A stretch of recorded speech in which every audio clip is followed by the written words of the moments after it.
You might have noticed I've been doing a lot of the newer old Hot Wheels. Well, I think today it's time to get back to some of the old stuff. Don't go away.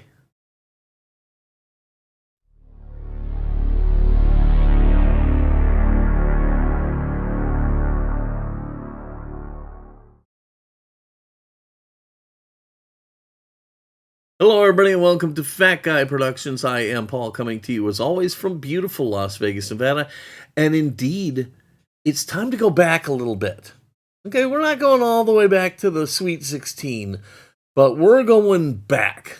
Okay, and it's going to be a lot of fun. So let's go ahead and get to work.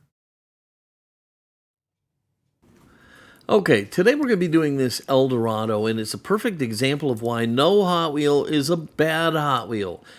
This has got its axles, but it's missing the crimp at the end. All right? So, I happen to have some of these axles left over from other cars that were, well, basically train wrecks. Because you can always get something good out of the train wrecks. So, yeah, it means that I'm going to be able to tackle this car that a lot of people might have passed on. So we're going to go ahead and start and do all the normal stuff. We're going to go ahead and lube up the post and drill them out using our Vix Bits and get this casting apart, and then we can go from there.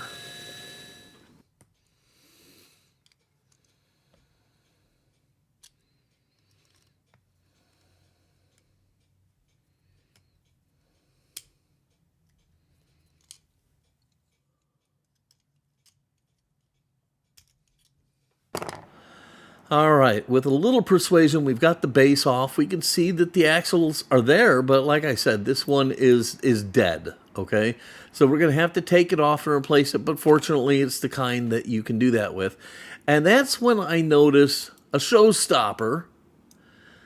There appears to be some vampire egg remnant in here. I'm not sure what's going on 100%, but I'm grossed out anyhow. So I'm going to have to move really, really carefully from here until I have dealt with this vampire egg, because it's horrible and I don't want to touch it. So I'm going to work the interior out. I'm going to get the glass out. And then normally I would go right into drilling and tapping the posts. But I don't want to have to fight with this vampire egg. So into the stripper this thing is going, egg and all. Again, I don't have warm liquid goo anymore. Apparently, Citrus Strip decided to make this creamy crap. So it's just stripper. So in goes the casting with the vampire egg, and we'll set that aside.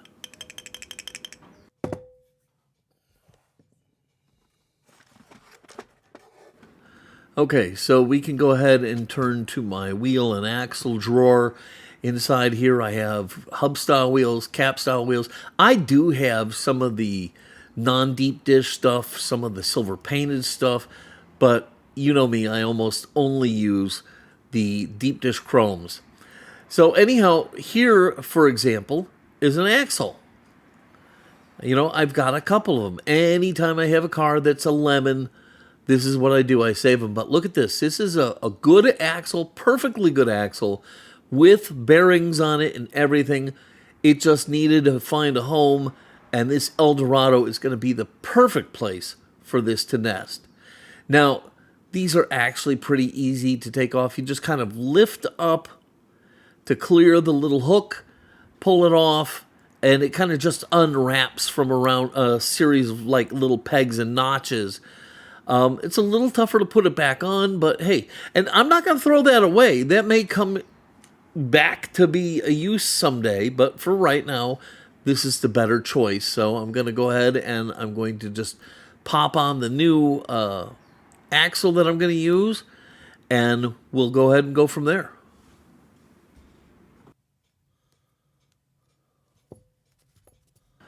And just as easy as that, a bad casting and a junker came together to make one good part. So we're all set. Taking a look at the base, it's in pretty good shape. It just needs a little of my Flitz calcium, lime, and rust. We'll spritz it down, we'll cover it up, and we'll let it sit for just a few minutes.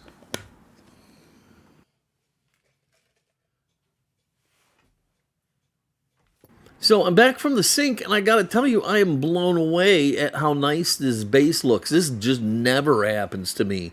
The base looks fantastic. It really came out great. So good, in fact, that depending on how the brass bristle brush goes, that may be all I do to it. I may not do anything else to this base because, well, frankly, it doesn't need it. And so why go through all the hassle of maybe getting out Flitz and polishing it and stuff when it really just doesn't need it? No reason for it.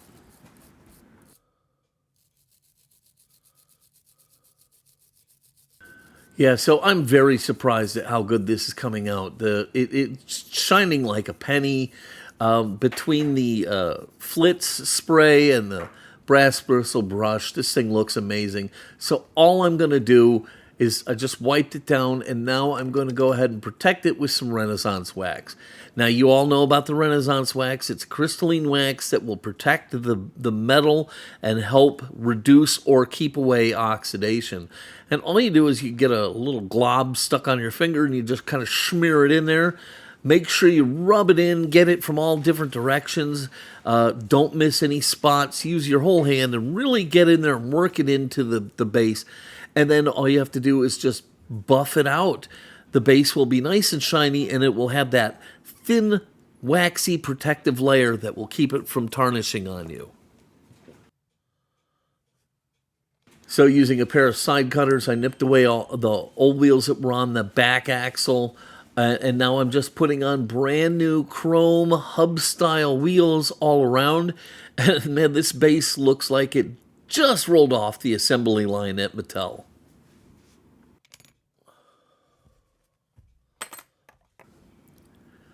All right, so here we have the body out of the stripper. And I got to tell you, again, I'm pretty blown away here. Because, see, here's the deal. The paint was pretty, well, it was ugly. It was terrible paint, but it was solid. Meaning that this car was still fully encapsulated in paint. That helped protect the body. So I have a really nice body here. I've washed off the stripper. I'm going to clean it, dry it, brass bristle brush it, and then we'll probably go ahead and hit it with some Flitz.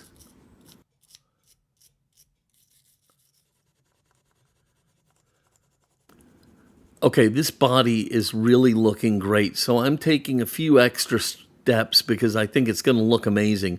So after the brass bristle brush, I broke out some of the 4.0 steel wool, and I'm just going over it to kind of smooth and unify things, really get it looking good. Then we're going to break out the big boy, the big dog, Flitz. We're going to put a little Flitz on this, use the rotary tool and a buffing wheel, and we're going to polish this up. And if things go the way I think they're going to go, this car is going to look fantastic, and it's going to take Spectra Flame paint and really just run with it.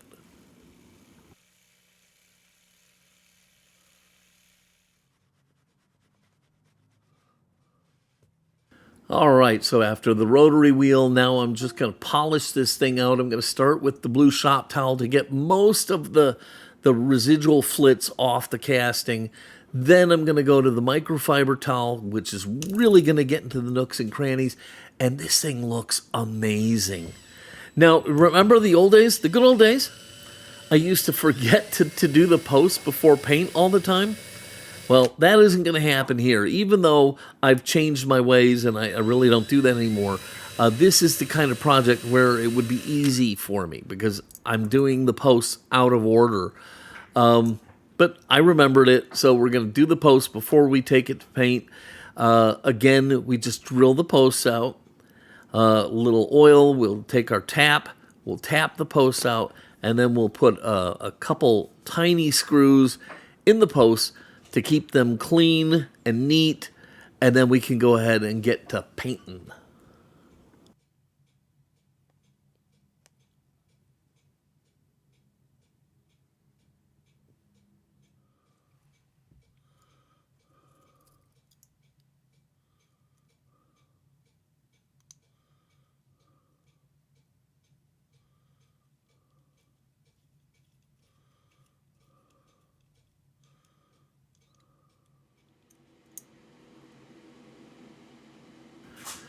So I'm going to stick with a Spectra Flame green here. I've got it all mixed up, and we're ready to lay this down.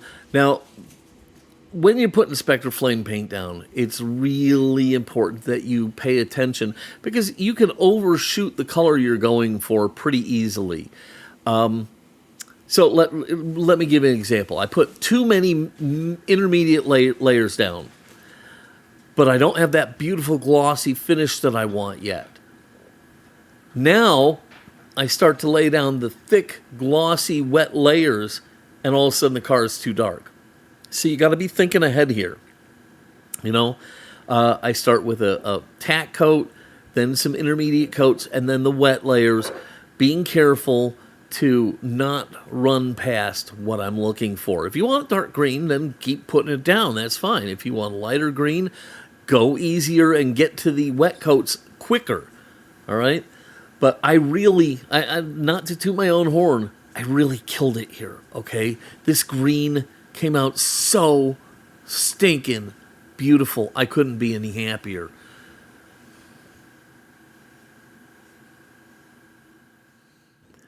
All right, to keep things moving along while the body is drying, I'm going to go ahead and break out the Flitz because you see it is fabulous with plastic, and my windshield needs a little help.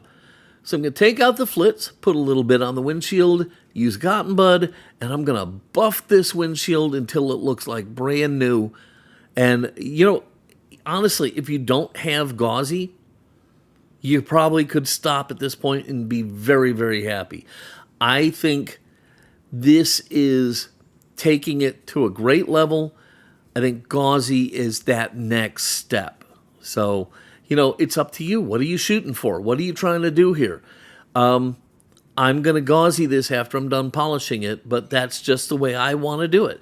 You know, you can get by with just some Flitz and a cotton bud, and you can call it a day, and it's going to look great. So I've polished up the windshield, I cleaned it off, buffed it out, and now it's going to just take a quick dip in the gauzy.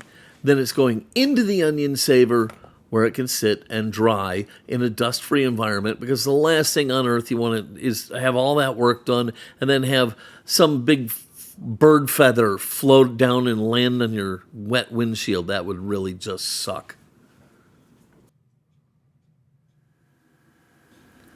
Okay, so the casting is dry, and now it needs clear coat. And again, this is going to be the third project that I'm using Diecast Graveyard's clear coat.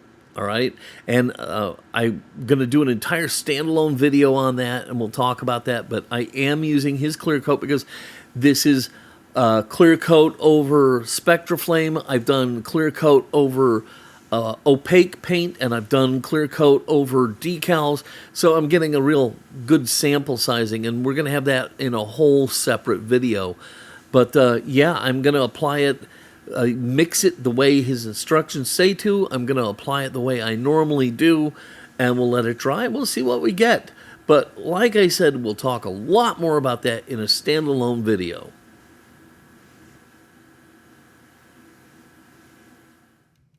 All right, the car is looking amazing, and now it's just time to mask off the roof so that I can paint it black using Magic Black from the Redline shop.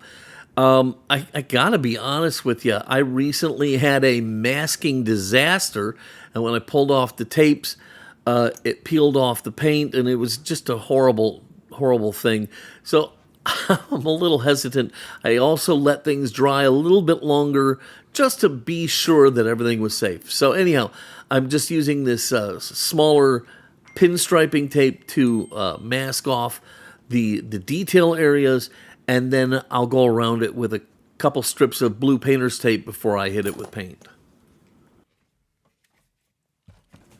Again, so the roof is going to be painted with the Magic Black from the Redline shop. It's pre-mixed and ready to go. You don't got to thin it or harden it or anything like that. You just take a little bit, put it into the bowl of your airbrush, and lay it down ever so gently, and just let it build up. And you're going to get this really beautiful kind of a super, super, super flat black vinyl-y looking roof. It's going to look fantastic. You're going to love it.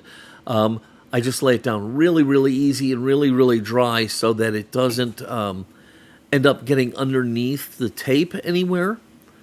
I try and spray away from the tape edge and just lay it down nice and soft until I'm happy with the way the roof looks, and then we can go ahead and clean up and go take the tape off. Now, I've told you before on masking that I take the masking tapes off as soon as I'm done cleaning up the airbrush. So I finish painting, set it to the side, clean up the airbrush, put it to the side, and then I come over and immediately remove the tape. Too long and the edge can get kind of brittle and crack as you're pulling the tape away. Too early and it can get stringy and gummy and get the real messy edge. This is proving to always just work out to be just about the right time for me, and I never have any problems.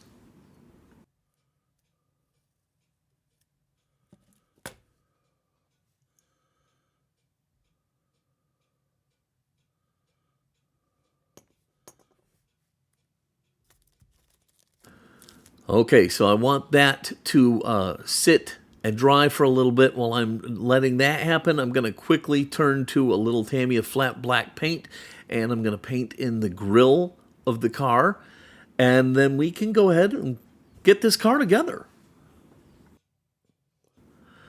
This is always the best time of every single build, is putting these things together. I love this moment. You know, it's when everything pays off, especially if it all goes back together smooth and it comes out looking the way you hope it does. And it's what we're doing all of this for. So anyhow, in goes the windshield, the interior, the base goes on. I put in a couple of these little screws, and then we can take a look and see what we've done.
Alrighty, here it is, my ElDorado, and I think it came out phenomenal. The green looks amazing, and it's never really been a great color for me in my builds, but man, it really worked on this one, and I'll tell you why. It was the body itself. The paint was terrible, but it was solid, and that kept the body nice underneath it. So it shined up really well, and it looks amazing with this green over the top of it. It really came out just awesome. I'm so happy with it. I hope you loved the video as much as I love this casting. If you did, go ahead and give it a giant thumbs up, click subscribe, and don't forget to click the notification bell so you never miss one of my videos. As always, if you have any questions or comments, please leave them down below. All right, that's going to do it for today. I hope the rest of your day is just stupendously wonderful. Until next time, this is Paul from Fat Guy Productions saying, be good.